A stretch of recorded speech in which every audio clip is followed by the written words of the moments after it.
E quero convidar você, se perdeu algum dos nossos programas, a visitar as redes sociais da TV Aparecida, de um modo particular o YouTube.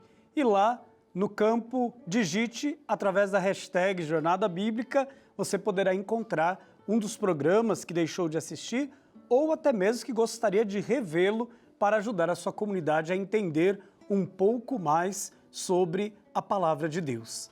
Nos primeiros meses deste ano, nós estudamos os evangelhos sinóticos, Mateus, Marcos e Lucas, e nós continuamos esta nossa jornada. E no programa de hoje e nos programas deste mês, iremos estudar o Evangelho de João. Quero convidar você a fazer esta jornada comigo. Mas antes de fazermos o nosso estudo, nós temos um VT que preparamos para você. Neste mês de abril, adentramos um novo estudo em nossa jornada bíblica. Vamos estudar o livro do evangelista João. São João, o evangelista e apóstolo, nasceu na Galileia, às margens do lago de Tiberíades, em uma família de pescadores. Irmão de Tiago Maior, João foi o mais novo dos 12 apóstolos e também o que viveu por mais tempo. São João é venerado como padroeiro dos teólogos devido à profundidade teológica expressa em seu evangelho e suas cartas, cujo tema enfatiza sobretudo o amor. Por fim, exilado em Pátmos, durante a perseguição de Domiciano, João retornou a Éfeso, sob o imperador Nerva, onde faleceu já com mais de 100 anos. O nome João carrega consigo o significado "O Senhor fez a graça". De acordo com a tradição, ele é o discípulo amado, aquele que reclina a cabeça no peito do Mestre, permanece aos pés da cruz junto com Maria e testemunha o túmulo vazio. Desde o instante em que deixa tudo para seguir Jesus, João é uma figura presente nos momentos marcantes da vida do Mestre. Foi também a mãe de João que pediu a Jesus que seus filhos, Tiago e João, se sentassem um à direita e um à esquerda do reino. Tal pedido evidencia a posição de João no pequeno grupo dos 12. Além disso, o seu evangelho é o mais distinto dos três e o amor é o tema principal dos seus escritos. Acompanhe conosco esse estudo durante todo o mês de abril com o Padre Rodrigo Arnoso e com nosso convidado, Padre Telmo José Amaral de Figueiredo, que é PhD em Teologia Bíblica. Este VT nos introduziu naquilo que vamos desbravar durante todo este mês de abril. E claro, temos sempre aqui no nosso programa alguém que nos ajuda a fazer essa jornada. E eu quero convidar o Padre Telmo, que é lá da Diocese de Jales, professor de Teologia, de Sagradas Escrituras, que aceitou estar conosco e nos ajudar nessa jornada. Bem-vindo, meu caro. Bem-vindo a todos e muito obrigado pelo convite. É um prazer estar aqui também com você e com todos esses telespectadores tão interessados na Palavra de Deus. É uma grande honra. E já aproveito, né, Padre Telmo, para falar do curso bíblico aí que o senhor e os professores lá do ITESP organizaram e têm ajudado as nossas comunidades também a crescerem no conhecimento das Sagradas Escrituras. Obrigado por este trabalho tão empenhativo e tão bonito que os senhores vêm realizando em favor aí da evangelização e também da igreja no Brasil. Professor Telmo, nós estamos aqui para falar do quarto evangelho, ou o Evangelho de João. E sempre nós começamos este nosso bate-papo perguntando para o nosso entrevistado o que este evangelho, de modo particular, fala sobre a pessoa de Jesus. Olha, o Evangelho de João ele é um evangelho curtido pelo tempo e pela experiência de uma comunidade única. A comunidade joanina, ou também conhecida como comunidade do discípulo amado, porque aparece essa expressão no interior do Evangelho de João, era uma comunidade possivelmente ali da região de Éfeso, na Ásia Menor, que hoje é a região da Turquia, né, interior da Turquia. Pois bem, essa comunidade passou por uma experiência sui generis, muito especial, de vivência comunitária. Era uma comunidade sem uma autoridade marcante, ali todos opinavam, todos decidiam, E era uma comunidade que estava acolhendo principalmente os que tinham aderido à fé cristã e expulsos das sinagogas. É um período em que já havia acontecido um cisma, um racha entre o mundo da sinagoga, que seguia o judaísmo, baseado na lei de Moisés, na verdade, no Antigo Testamento, e aqueles que aderiram a Jesus. Então, o que acontece? Esses cristãos estavam sendo marginalizados, ficando sem chão, sem uma comunidade que os acolhesse. Essa comunidade joanina começou a acolher esses cristãos, mas para isso sentiu necessidade de reforçar neles a fé. E aí, o Evangelho de João foi escrito exatamente para reforçar essa fé e apresentar um Jesus que é principalmente o ressuscitado, o glorificado. Porque até então, os evangelhos tinham uma preocupação de justificar por que o nosso Messias, por que o nosso Salvador tinha morrido numa cruz. Porque esse episódio da cruz, ele era muito difícil de ser compreendido pelo povo daquela época.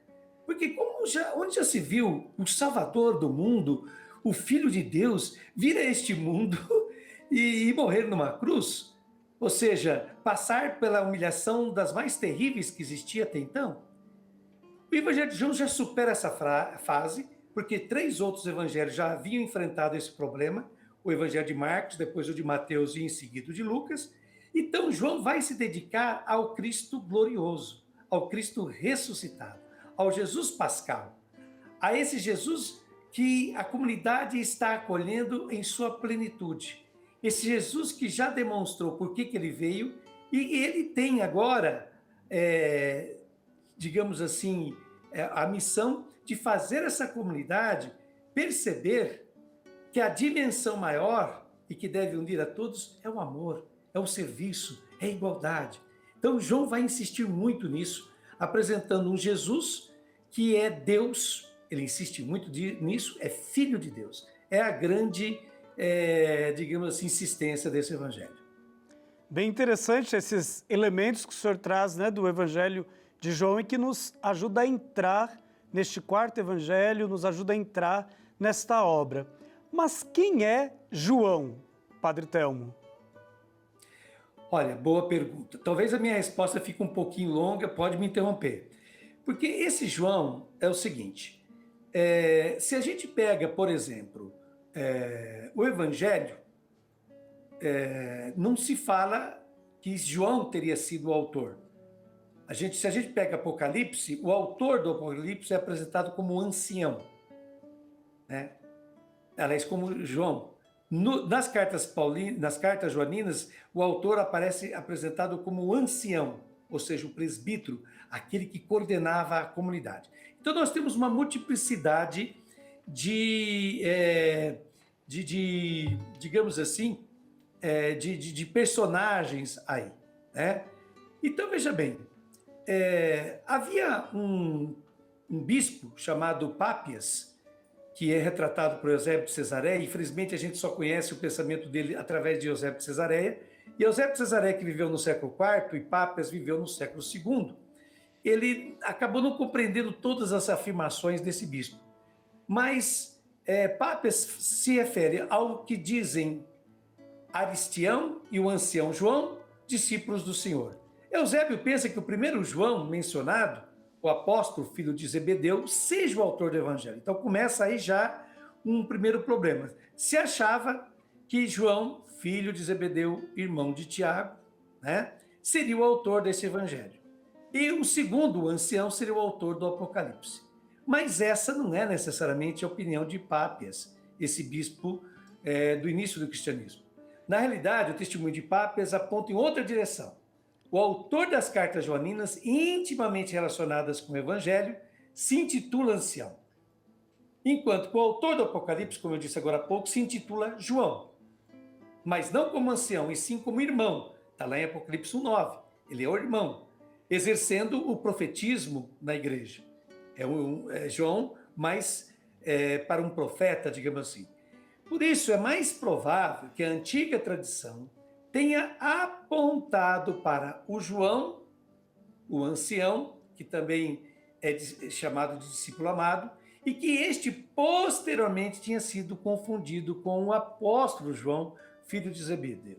Então, provavelmente, vejam só, a gente está no plano das conjecturas porque certeza absoluta, infelizmente, nós não podemos ter. Mas essa é uma boa probabilidade, é uma boa chance, que esse João, o ancião, que é o autor das 3 cartas de João, tenha sido o autor também do Evangelho de João, devido às semelhanças que existem entre essas cartas, essas 3 cartinhas, que são curtas, e o Evangelho. E veja bem, na narrativa da vocação, em João 1, 36, 41, está presente um discípulo anônimo, ao lado de André, que chama Pedro, e ao lado de Filipe, que chama Natanael. E a partir do capítulo 3 aparece na narrativa de João o tal do discípulo amado, só a partir do capítulo 3 em diante, que teria se reclinado na ceia sobre o peito de Jesus. Então, Jesus teria um discípulo bem íntimo dele, e que deve ter presenciado a transfiguração e a agonia, juntamente com Tiago, Pedro, né? Mas tudo isso não está no Evangelho de João, e sim nos Evangelhos sinóticos. Interessante que o Evangelho de João só menciona os 12, em 4 passagens no capítulo 6. Então, parece pouco provável que os demais textos de João se refiram ao João da lista dos 12. Ele é também designado como outro discípulo. Então, hoje há uma grande tendência a se ver, né, esse João como um profeta, um discípulo de segunda, terceira hora, mas não o João evangelista, não o João do Evangelho mesmo, o João apóstolo, mas um João de uma comunidade da Ásia Menor. E é chamado de discípulo amado e tem aqui um nível de simbolismo nessa expressão, porque discípulo amado parece indicar o discípulo perfeito, porque o Evangelho de João queria iniciar as pessoas no caminho de Cristo. Então esse discípulo amado, ou discípulo que Jesus amava, como é muitas vezes expresso no Evangelho, poderia ser, hoje os especialistas vão mais nessa direção, não a pessoa em si, mas a representação de todo e qualquer discípulo que seja íntimo de Cristo, que acolha a sua palavra, que creia nele e viva o amor como ele viveu. Então, o discípulo amado pode ser todo e qualquer discípulo, né? Todo e qualquer discípulo que realiza esse caminho de fé. Padre Telmo, o tempo passa rapidinho. Quantos elementos o senhor já pôde nos trazer neste nosso primeiro encontro para entendermos este livro tão importante das Sagradas Escrituras? Nós vamos continuar a nossa jornada, porque na próxima semana nós vamos estar conversando um pouco mais por que o livro de João é o livro dos sinais. Entender um pouquinho, porque lá nos Sinóticos falamos de milagres e aqui nós falamos de alguns sinais realizados por Jesus. Muito obrigado pela sua presença e o aguardamos aqui na próxima semana. Eu é que agradeço. Um beijo no coração de todos. Deus abençoe a todos.